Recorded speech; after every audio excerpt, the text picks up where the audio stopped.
I will protect you. I will not go. I have made my choice, and I will stand by it. Then I will stand by you. We face this together. Always. Wyoming Territory, 1882. The noon train screamed into Ash Hollow, black smoke swallowing the sky, as a girl stepped off, alone.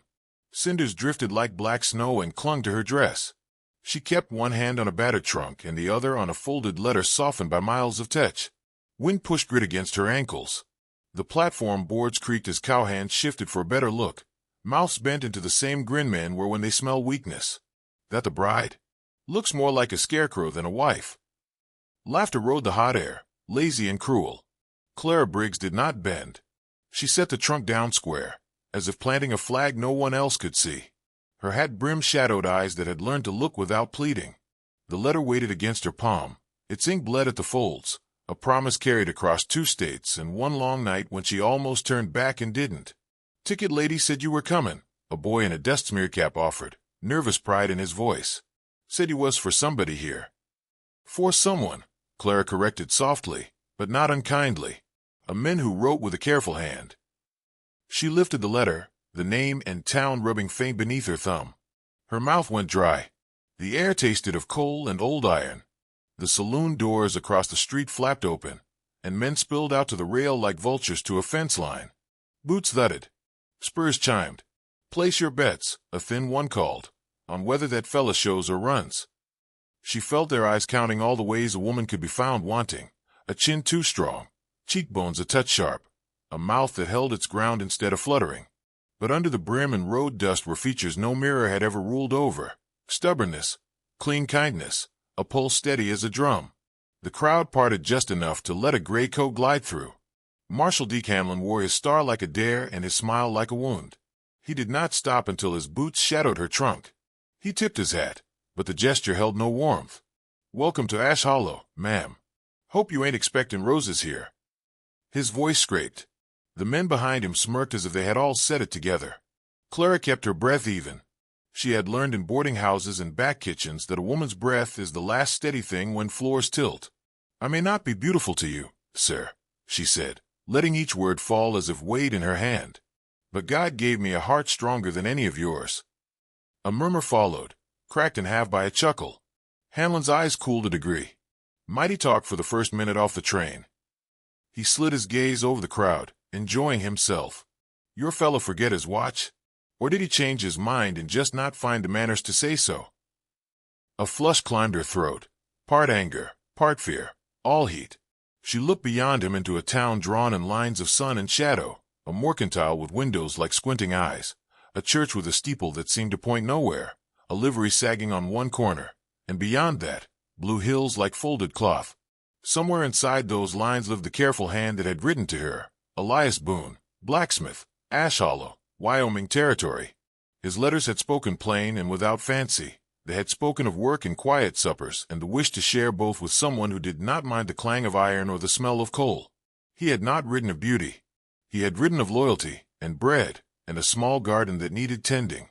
Maybe he's at the forge. The boy in the cap swallowed and pushed the words out. Blacksmith's always at the forge. Hanlon didn't look back at the boy. He watched Clara watch the town. This place don't spare much, he said. It takes its due and more. I have been taken from, she answered. I am still here. He studied her for a heartbeat longer, then smiled a slow, unpromising smile. We'll see how long that holds. He touched the brim again and drifted back to the saloon rail, where men found new jokes for old appetites.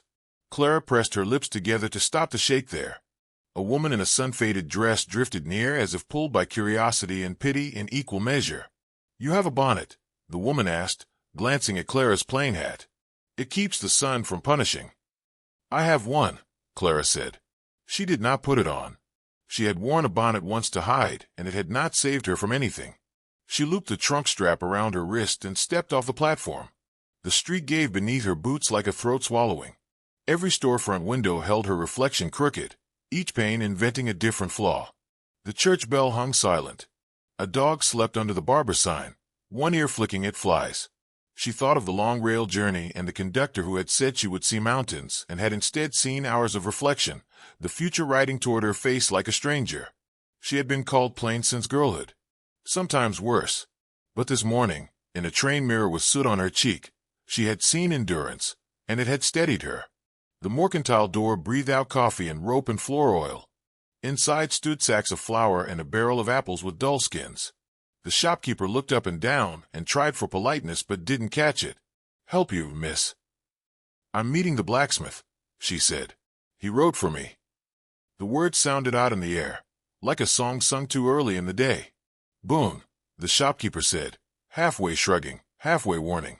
"Keeps to himself. Big as a door, talks like one." "Then I should listen close," Clara answered. A pair of girls drifted behind her giggling, then scuttled out when she turned. One of them glanced back and made a face that would have earned a slap in any house with a mother. Clara breathed once, deep and slow. Let it pass. She bought nothing and stepped back into the heat. Outside, the wind shifted and carried a sound that was not wind at all, the steady, patient striking of hammer on iron, far off, rhythmic as a heartbeat. It came from the end of the street where buildings thinned and the dirt road bled into open ground. Each strike lifted and fell, a language older than cruelty. She turned in that direction without meaning to, as if the hammer were knocking at the door inside her chest. She passed a hitching post where a sorrel mare leaned her weight like a tired woman. She passed the livery and felt stall heat and the sour comfort of hay. A young mother stood on a porch with a baby hiked on her hip, and when their eyes met, the woman gave Clara a small nod that was neither welcome nor warning but something truer, recognition. "We endure," the nod said. "We do not always get to be admired. Still we endure." On the edge of town the road opened to scrub and a scatter of old wagon wheels left like bones. The forge sat there with its mouth aglow, a small volcano colors of cherry and blood orange, its smoke trailing in a thread up to the bluer thread of sky. A moon moved between anvil and fire in a slow, exact dance. He was broad through the shoulders and steady in the legs, the kind of steady that comes from lifting what the world drops. His shirt clung dark at the back. His hair kinked from heat. He did not see her at first, or pretended not to, because some men need one more breath before they turn and find their fate standing in the yard. Clara stopped just shy of the doorway and let the heat lick her face. She held the letter by one corner, the whole of her hope now a small white flag. She thought of the last table she had scrubbed for a widow who measured beauty by how easily a girl could be sent from a room. She thought of the parlor where she had once been introduced and felt the already judging shift of men's eyes like a change in wind direction. She thought of her mother's Bible, of the verse about a heart being its own adornment, and the way the print had blurred when tears fell, and she had laughed because tears are round and magnify whatever they strike. Elias Boone lived at the far edge of Ash Hollow where the land fell quiet, where the road thinned to a trail of dust that wound past sagebrush and old wagon bones. His forge sat like a watchfire against the dusk, glowing red and steady, as though the earth itself breathed through it. He was a man shaped by heat and iron, broad, scarred across temple and shoulder, carrying silence like a second skin. The townsfolk pitied him, and some feared him, as though the flames he commanded had burned away more than flesh. Clara followed him from the station, her trunk bumping against her skirt, her boots sinking into ruts carved by wagon wheels. Whispers dragged behind her like chains. "Ugly bride for a broken man," one cowhand said loud enough for laughter to spread. How fitting. She kept her eyes forward. Elias didn't turn or flinch. He carried her trunk in one hand as if it weighed no more than an empty pail. His cabin sat beyond the forge, modest, square, its wood silvered by years of weather. He opened the door for her, and she stepped inside a space both barren and full, a bed neatly made, a table worn smooth by a single man's suppers, shelves lined with tools, and a Bible that had collected dust. The hearth glowed faintly. Elias set down the trunk, poured water into a kettle, and set it on the iron grate. He brewed coffee without ceremony, every movement slow, careful, as though he feared breaking the quiet. When he finally spoke, the words came low, almost hesitant. "I never cared what they said, Clara. I needed someone who wouldn't fear silence." She watched his hands, strong but trembling faintly as he set her cup down. Her own fingers wrapped around it, warmth seeping into skin cold from travel. "Silence I can endure," she said. "Mockery I have known. What I need is truth." He did not answer. His eyes shifted instead toward the far wall where a rifle hung high, polished though untouched. Its metal gleamed in the flickering firelight. Above the stove, a scrap of paper curled and blackened, the smell of char still faint. She stepped closer and saw what remained, half a face, half a name, the torn edge of a wanted poster. The ashes whispered of another life, one he had tried to burn away but not fully destroyed. She turned back and found him watching her, jaws set. He did not explain, and she did not press, not yet. Trust was not built in the first night. It was earned in the space between breaths. Night closed over the cabin, the prairie winds carrying coyotes' cries and the distant echo of drunken laughter from the saloon. Clara sat by the fire, her skirts gathered close, while Elias worked at a small piece of iron, tapping it into shape more out of habit than need. The rhythm steadied her, a heartbeat in the dark. But the piece broke with voices outside. Harsh, slurred, carried on whiskey's breath. "Let's see the bride," one drawled, followed by laughter meaner than knives. Boots shuffled on the porch. A rock hurled through the window and shattered glass across the floor, the firelight catching shards like sparks. Clara's heart kicked, but Elias rose slow, iron tongs still in his hand. He gripped them as though they were a weapon, his silence heavy as steel. The men outside jeered louder, calling her names, daring Boone to show his face. "Come on, blacksmith," one shouted. "Let's see the scarecrow you sent for." Another slammed a fist against the wall. Clara stood, her fear burning into anger. She strode to the door, voice sharp enough to cut through the noise. "Is mocking women all you've got for courage?" The laughter faltered a beat, and silence thickened before one of them cursed. Elias turned to her, his eyes darkened like coals pressed too long. His voice came low, meant for her alone. "If they force my hand, they'll learn why silence can kill." Something in the way he said it froze her breath.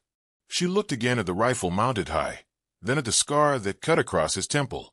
This man was not only a smith. He carried a past, sharpened and deadly, hidden beneath the soot and restraint. The fists hammered harder at the door. Hinges shook. Wood groaned. The fire leapt in the hearth as though it too braced for what was coming. Clara's fingers curled into her skirt. She realized with sudden clarity that she had not come to marry a quiet man. She had stepped into the house of a storm waiting to break. Elias lifted his gaze to the door, his hand hovering near the rifle as though the choice to take it down would bind him again to a name he had tried to bury. Clara gasped, the truth striking her with the weight of iron falling on an anvil. Her blacksmith was no ordinary man. The door crashed inward on a burst of laughter and Boots, the hinges shrieking as the cabin gave way to violence.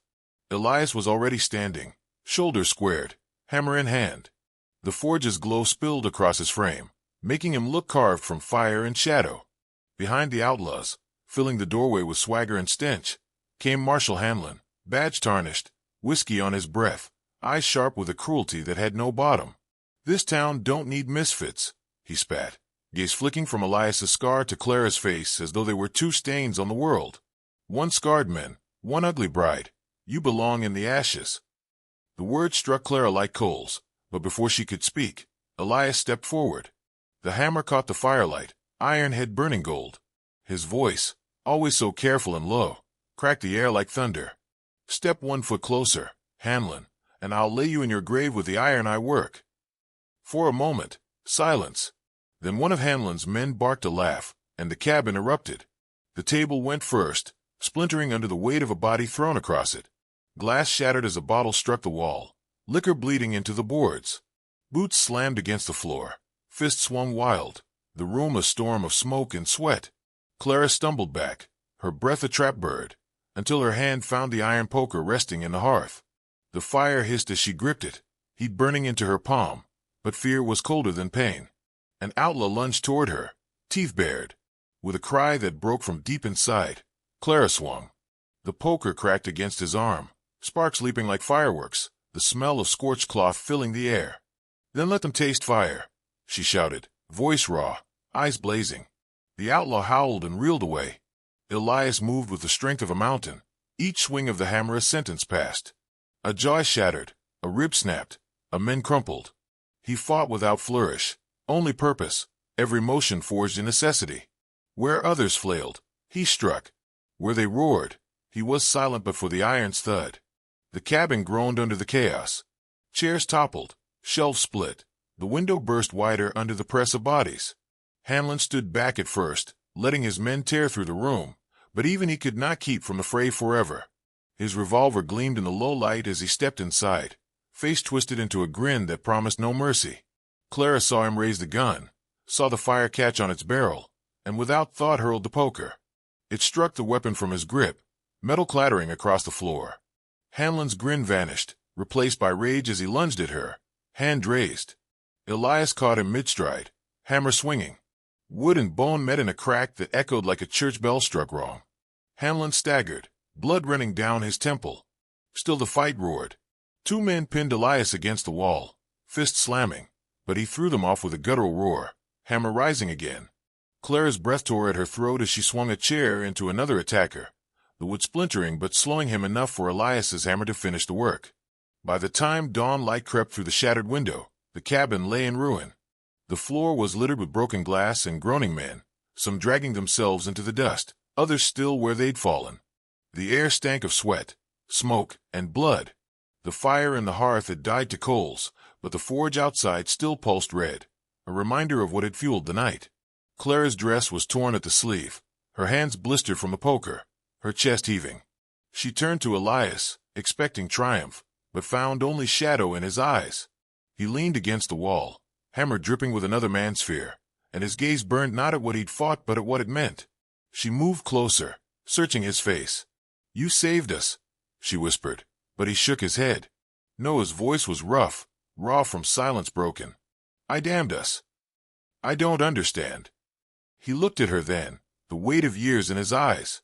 His hand trembled as he reached to the stove, pulling free a scrap of half-burned paper. He held it out, the ashes crumbling at the edges.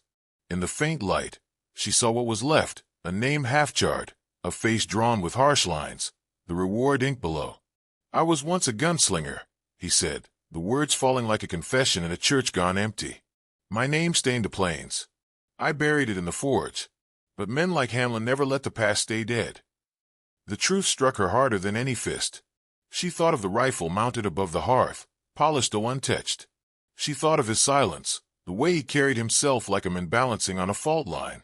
He had not been born to iron alone. He had been forged in blood.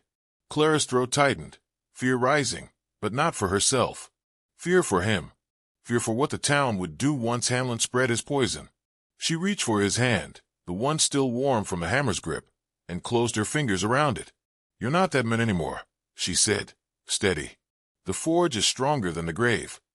His eyes searched hers, desperate, unbelieving, but before words could settle, a groan cut through the wreckage.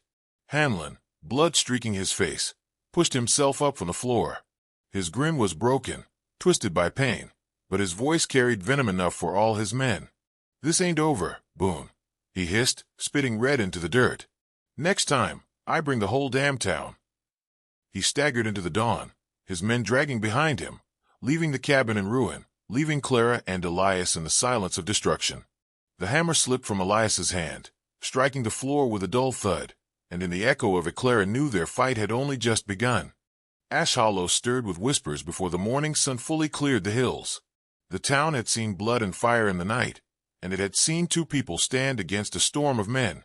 Rumor galloped faster than any horse, carrying a dozen versions of the truth. Some laughed over coffee mugs, sneering that the ugly bride and the scarred smith were too stubborn to die. Others, quieter, leaned in and murmured that perhaps there was more to Boone and his woman than anyone guessed. Clara walked through the street that morning, her skirts brushed with soot, her chin lifted against the weight of staring eyes. Women on porches fluttered fans like wings of judgment, their voices sharp enough to cut. "Still hideous," one hissed behind her hand.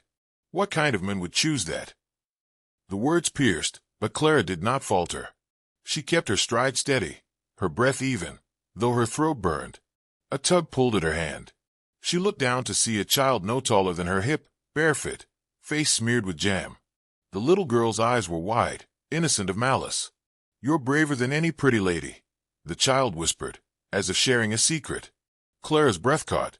She crouched, brushing a strand of hair from the girl's forehead, and smiled though her eyes stung. "And you're braver than you know." The girl beamed before darting away, leaving Clara with a warmth no insult could chill. Back at the edge of town, Elias set his hammer to rebuilding.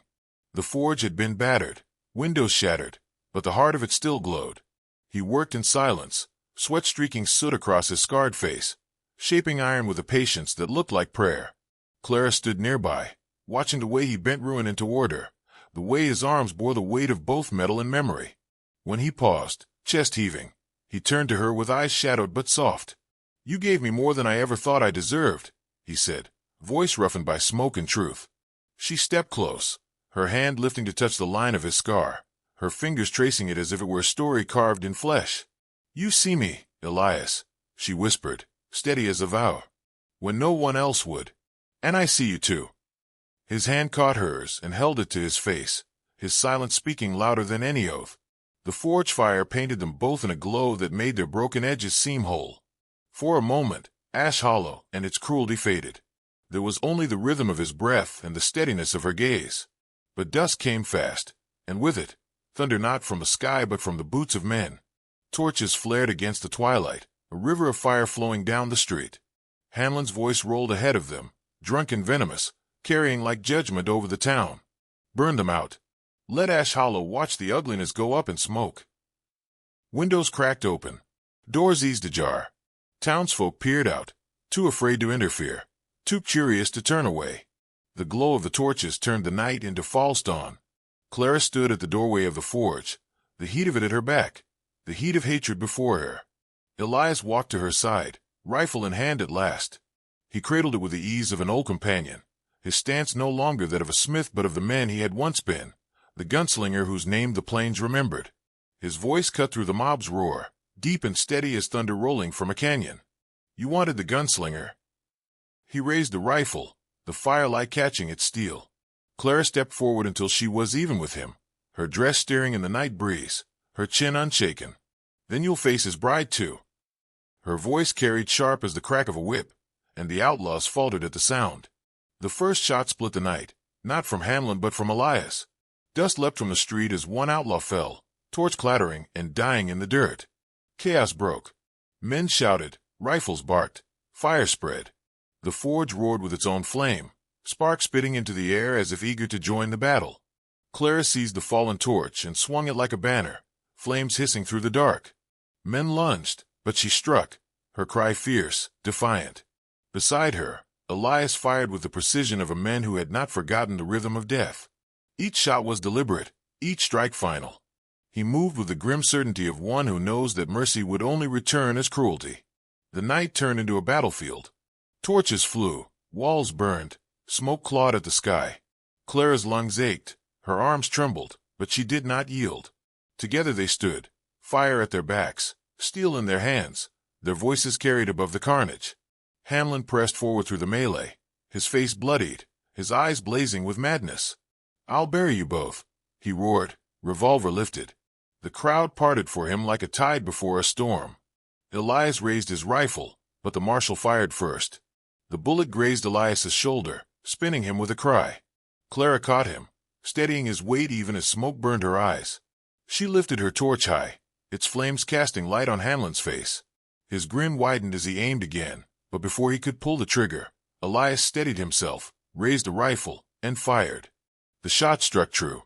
Hanlon staggered, revolver slipping from his grasp, his knees buckling in the dust. He fell backward, staring up at Clara as she stepped forward, the torchlight blazing across her face. Her words fell like a brand pressed to flesh.